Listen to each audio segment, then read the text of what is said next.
Ձեզ խնդրեմ նախ մի քանի հարցադրումների անդրադառնանք նորգնակ։ Ի վերջո Սահմանադրական դատարանից սպասումները Տիկին Գալյան եւ Տիկին Ջուլհակյան հասարակական տարբեր շրջանակների մոտ թերահավատություն է առաջացնում այն հիմքով, որ կասկած ունեն դատավորներից մի քանիսի անաչառության վրա կապված իշխանությունների հետ սերտ կապերի հետ ձեր դիտարկումները։ Օրինակ Սեդա Սաֆարյան հասկանամ Սահմանադրական դատարանի դատավորների պատմության ընթացքում միայն իշխանությունների հետ են կապված եղել ներկա նախկինում նման մտահոգություններ։ Միակ դեպքն է պատմության ընթացքում, որ Սահմանադրական դատարանի բոլոր անդամները գրեթե նշանակվել են ԿՊ-ի կողմից։ Նախ ԿՊ-ի կողմից չէ, ազգային ժողովի կողմից եւ դրանք շատ տարբեր բաներ են։ Ազգային ժողովը ժողովրդին է ներկայացնում եւ հանդիսանում է ժողովրդի ընտրության արդյունքը եւ առաջնային մանդատ կրող անձանց կողմից ընտրված են համարվում Սահմանադրական դատարանի դատավորները եւ սա ժողովրդավարության լավագույն դրսեւորումներից է, հետեւաբար նիստվեր եք մեր իրավական կարգավորումները ժողովրդի կողմից ընտրվածները պարլամենտական իրավական համակարգ ունեցող երկրում եւ սա միանշանակ է։ Երկրորդ, ինչ վերաբերում է ինքնաբացարկներին, կարծում եմ մեր հանրությունը ականատես է եղել այդ միջնորդության քննարկմանը եւ Սահմանադրական դատարանի դատավորների դիրքորոշումներին այսքան։ Որպես արդարադատության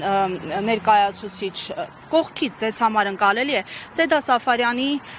հարցը կարծեմ աշխատում էր վարչապետի աշխատակազմում, որդին հայկական ժամանակում հոդվածներ էր հրապարակում։ Սեդա Սաֆարյանի գործունեությանը մենք ծանոթ ենք տարբեր դրվագներով, երբ անաչառությունը կասկածի տակ դնելու հիմքեր են սրանք։ Նախ ես այստեղ եմ որպես քաղաքացիական պայմանագիր կուսակցության ներկայացուցիչ։ Երկրորդ, ինքնաբացարկի ինստիտուտն այն մասին է, որ անձը ինքը պետք է հասկանա արդյոք շահերի բախում ունի որոշակի կոնկրետ իրավիճակում, թե չունի։ Եվ եթե այդ իրավիճակը բացակայում է, որոշում է կայացվում, որ անձը ինքնաբացարկ հայտնելու կամ վարույթին չմասնակցելու պատճառներ չունի։ Եվ ես չեմ կարող ասել, թե ինչ չափանիշներով է առաջնորդվում Սեդա Սաֆարյանը կամ ինչ չափանիշներով է, ներքին չափանիշների մասին է խոսքը առաջնորդվում, օրինակ այլ դատավորը, որը ենթադրել է, որ իր մասնակցությունը կարող է շահերի բախման իրավիճակ ստեղծել։ Տիկին Գալյան, մեկ ճշգրտում, դուք ասացիք այստեղ եք որպես ԿՊ ներկայացուցիչ, այո, բայց դուք նաև մնացած այն քաղաքացիների նախարարն եք, որոնք այսօր վիճարկում են իրենց ՔՎ-ները, նաև Սահմանադրական դատարանով։ Այս հակասությունը ձեզ չի խանգարում ավելի արդարադատ լինել։ Սովորաբար ասում են արդարադատությունը կույր աչքեր է պահանջում։ Արդարադատություն մեր երկրում իրականացնում են միայն դատավորները։ Ես ցավոք սրտի կամ բարեբախտաբար արդարադատություն չեմ իրականացնում։ Ես առաջնորդում եմ այդ ոլորտում քաղաքականության մշակման աշխատանքները։ Այսինքն արդարադատության ոլորտում քաղաքականության մշակողն եմ կամ մշակողներից մեկն եմ հանդիսանում եւ արդարադատության իրականացման խնդիր իմ առջև դրված չէ եւ չի կարող դրված լինել։ Բայց կարծում եք, որ այդ մնացած քաղաքացիները պետք է նաև ձեզ վրա հույս դնեն։ Ես վստահ եմ, որ քաղաքացիները պետք է ունենան այն գիտակցումը, որ բարձր դատարանի կողմից քննարկվող հարցը պետք է ստանա ճիշտ հանգուցալուծում եւ սահմանադրական արդարադատություն պետք է տեղի ունենա։ Անկամ եթե այն դատարանի շենքի առջև ենք, որը որ սահմանադրական արդարադատություն է իրականացնում եւ այս գործով եւս այդ արդարադատությունը պետք է իրացվի։ Անկամ Սահմանադրական դատարանը որոշի անբավարար ճանաչությունները քաղաքացիական պայմանագիրը պատրաստ է քննարկությունների։ Եթե որոշի ինչ պետք է ինչ Ջուլհակյան անի քաղաքացիական պայմանագիրը իհարկե, եթե Սահմանադրական դատարանն այդպես որոշի, մենք պետք է պատրաստվենք ընտրություններին։ Իսկ ինչ եք կարծում Փաշինյանի հրահանգը, որ մյուս քաղաքացիների տված ՔՎ-ները Փաշինյանի հրահանգը, որ մյուս քաղաքացիների տված ՔՎ-ները օրգանիկ չեն եւ միայն իրենց ՔՎ-ներն են օրգանիկ, դեր կխաղա այսօրվա եւ հետագա գործընթացների վրա։ Ես նախարարչարկում եմ ձևակերպումների հարցում լինել մի փոքր զգուշ եւ կոռեկտ, որովհետեւ ոչինչ չի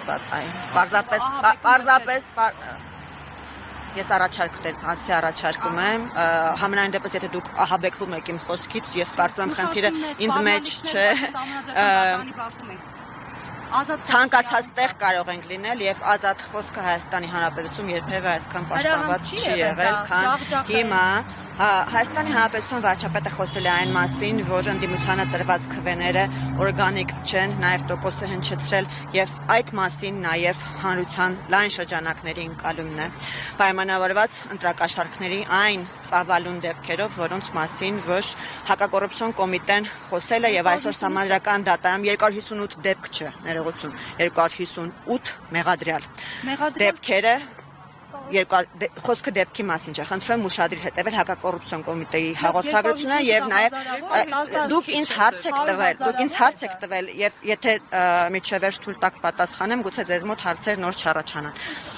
եւ մենք ոչ թե երկխոսենք, այլ ձեր հարցերին թույլ տակ պատասխանեմ։ Հակակոռուպցիոն կոմիտեն թե իր հաղորդագրությունում, թե նաեւ տեղյակ եք, որ դիմել է Արտադրության նախարարությանը ներկայացնելով բոլոր այն խնդիրները, որ իր կողմից դիտարկվել են, արձանագրվել են քարոզչության ընթացքում եւ առհասարակ նախագահի կողմից ընտրությունների հրամանագիրը ստորագրելուց եւ հրապարակելուց հետո։ Դրանք ներառել են ընտրակաշառքների դեպքեր, ենթադրյալ բարեգործության խախտման դեպքեր եւ այլն, եւ այդ մասին հակակոռուպցիոն կոմիտեն նաեւ այսօր լինելով համապատասխանող մանրամասն կներկայացնի Սահմանադրական դատարանում։ Եվ այս պայմաններում բնական է, որ նաեւ պետք է անդրադարձ լինի այդ արատավոր երևույթի, մասնավորապես ընտրակաշառքի, այդուհանդերձ թույլ տվեք ավարտեմ խոսքս, ազդեցությանը ընտրողի կամքի ազատ արտահայտման վրա եւ արդեն կտեսնենք թե Սահմանադրական դատարանի դիրքորոշումը որն է այդ հարցի վերաբերյալ։ Տիկին Ջուլակյան, ամեն դեպքում այստեղ ճշգրտելու հարց կա, նայեք,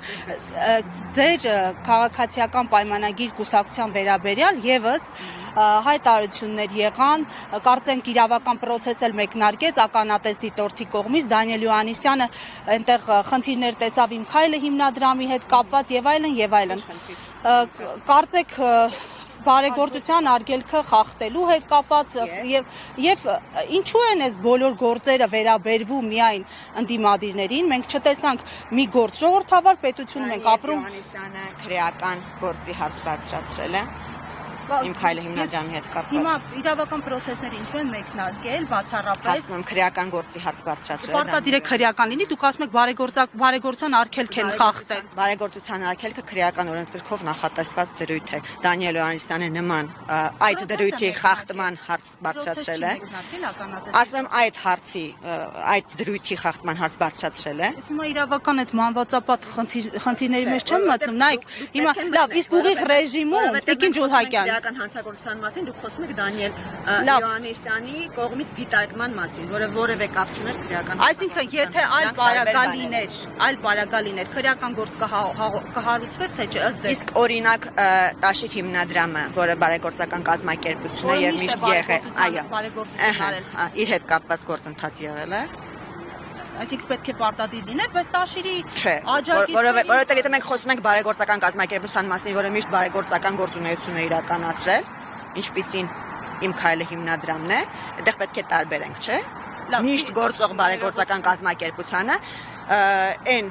անձանցից, որոնք որ ծլել են ընտրությունների շրջանում եւ որոշել են։ Օրինակ Գոհար Ղումաշյանի դեպքում էլ իր կազմակերպությունը միշտ բարեգործությամբ էր զբաղվել, բայց չխնայեցին եւ մանկահասակ երեխայի պարագայում ձերբակալեցին։ Մանավանդ որ նշել եք, չէ՞, տենց ցնցվել եք այդ փաստից, որ մեջ, որովհետեւ դա առանձին ինդուլգենցիա չէ, բայց ենթադրում է, որ կնոջ նկատմամբ այո պետք է լինի այլ վերաբերմունք։ Եղել են այլ դեպքեր։ Բայց չի ունեցել բարեգործական կազմակերպություն, ինքը միշտ զբաղվել է բարեգործությամբ։ Այդ դեպքը ինչի չխնայվեց։ Տիկին Ղումաշյանի գործունեությանը ես չգիտեմ։ Տիկին Ջուլհակյան, մեկ էլ ասում եք սոցհարցումներ, մեկ էլ նշում եք բազմահազար քաղաքացիների հանրային լայն շրջանակներ են ազդվել, չէ՞, այդ ընտրակաշառքների փաստերից։ Սոցիոլոգիական հարցումներ ունեք, դուք ո՞նց եք էլի այդ նշում այդ լայն շրջանակ սոցիոլոգիական հարցումներ ունեք, որ ասում եք բազմաթիվ քաղաքացիներ եկել հիմա բողոքում են սա։ 100 հազարավոր քաղաքացիների ձայն համարում են ոչ օրգանիկ։ Որ 100 հազարանա։ Ասել է Փաշինյանն, ասել է մենակ մեր ձայն։ Այսինքն այսօր 200 մարդ չէր այստեղ, շատ մարդիկ էին, շատ մարդիկ էին այստեղ։ Իսկ քանի հազար, քվեով են իրենց ձայնը տվել, քվեով տվել են ընդդիմությանը եւ ձեր իշխանությունը փաստացի չի ունեցել 3/5։ Դուք հիմա Ոնց չի ունեցել։ 3/5-ից համանդրական մեծամասնություն ունեցել, 3/5 էլ ունեցել է Բարգավաճ Հայաստան կուսակցությանը մղելու շնորհիվ Ձայն, որը գրեթե 50,000-ով ավելի է, քան մենք քանի 100,000 ձայն չի քվե չեն տվել Փաշինյանին եւ նրա իշխանությանը։ Ժուպիտ է առաջացնում անկեղծ նույնիսկ Դու նախ քաղաքագիտության կանոններին, չգիտեմ, ծանոթ եք թե ոչ, բայց ամբողջ աշխարհում ընտրությունները եւ ընտրությունների արդյունքները հաշվարկվում են նման ձևով, այսինքն Շատ լավ ծանոթ եմ, բայց ընտրությունների արդյունքները չեն մեղադրում մյուսներին ոչ օրգանիկ քվեներ ունենալու մեջ։ Որովհետև այլ երկրներում ընտրակաշարք համատարած չի բաժանվում, դրա համար էլ չեն մեղադրվում։ Ընտրությունների արդյունքները մեկումից բարբերաբար ընդդիմության Մեր մասով այո, այդ մասին մենք խոսել ենք։ Բայց մենք հարգելի գործընկերներ պետք է բարձրանանք արդեն նիստի, որովհետև նիստը արդեն 15 Մի բան եմ ուզում ասել, էլի կներեք։ Ձեր հարցադրումներից ձեր 168 կետը է տպավորություն է ստեղծում, որ դուք մեր երկրում չեք ապրում։ Հարցը, որ տալիս եք, ինչու են միայն ընդդիմության հետ կապված քրեական գործեր հարուցում, ինքնին հարց առաջացնող է, պարզ չէ պատասխանը, որովհետև ընդդիմությունը համատարած ընտրակաշարք է բաժանում։ Համատարած, նախ 258 դեպքը, եթե դրանք այդքան են, մեր երկրի համար, կարծում եմ բավարար չափով մեծ թիվ է, որ մենք խոսենք համատարած երևույթի մասին։ Երկրորդ, որ դուք ասում եք, որտեղից եք վերցնում, որ համատարած է, գալիս ենք իմ առաջին ասածին, դուք այս երկրում եք ապրում։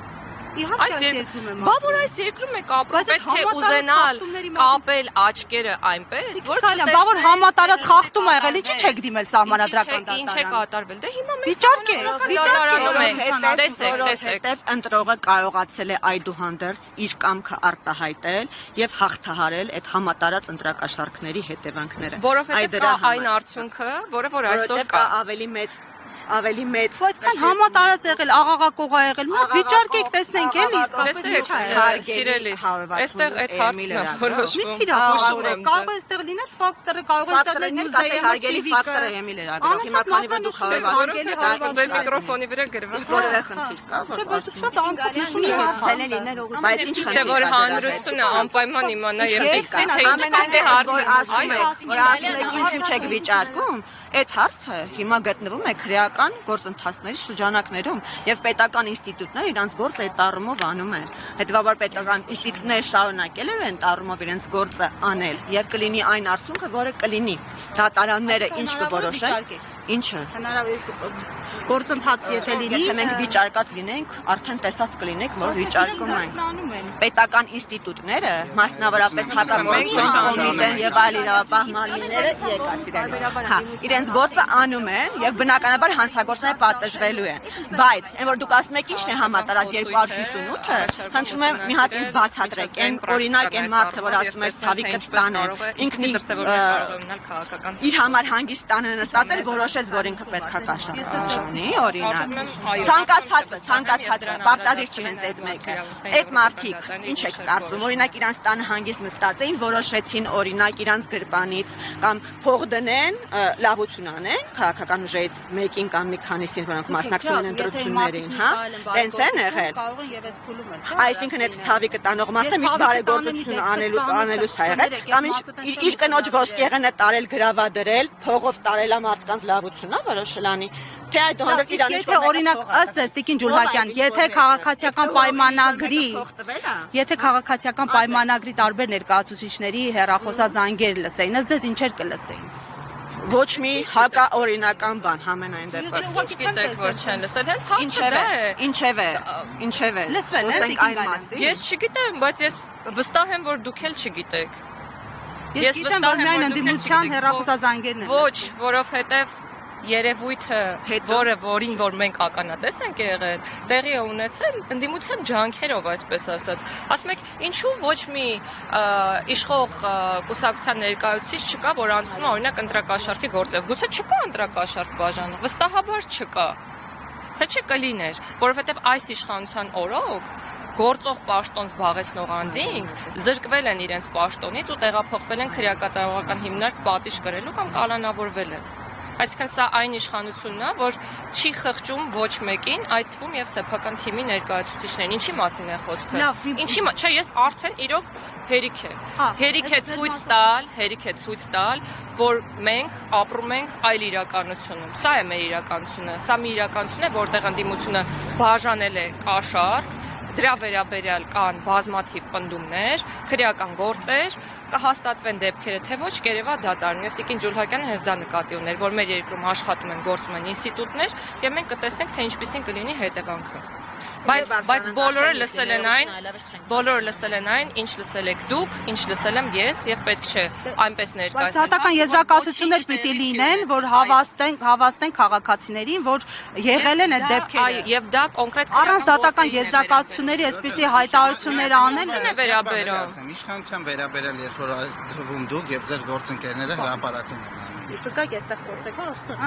Դատական գործեր։ Քանի դատական, դուք նայում եք դատական գործեր կան, թե չէ, երբ որ մի հատ ավարտեմ, այդ թվում ձեր լրատվամիջոցը, այդ թվում մյուս գործընկերները։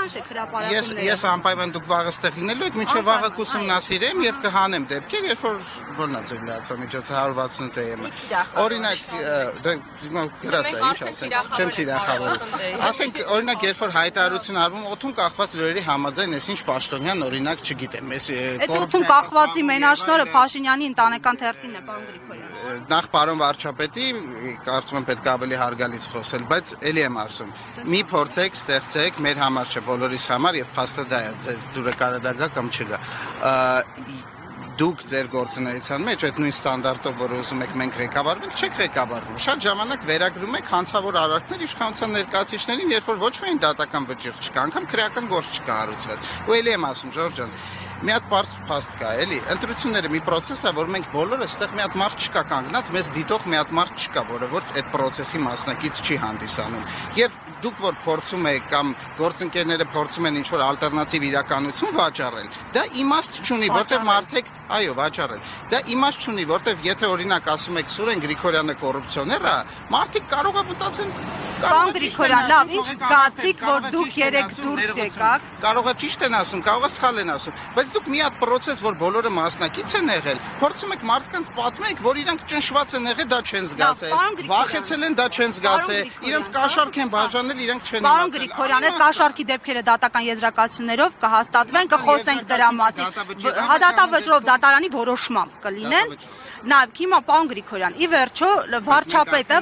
վարչապետը դուք նշում եք, չէ, պարոն Գրիգորյան, վարչապետը բոլորի վարչապետը չպետք է լինի ժողովրդավարական երկրում։ Բոլորի վարչապետ։ Բա մյուս զայները համարել ոչ օրգանիկ, դա նորմալ է։ Ոչ օրգանիկը դա քաղաքական գնահատական է եւ նորմալ է, երբ որ կան դրա հիմքերը, որոնք մեր ամբողջ հանրության աչքի առաջ են ներողություն։ Գաղտնալիությունները լսեք։ Բայց որոշումներ կան։ Բայց լսեք անում։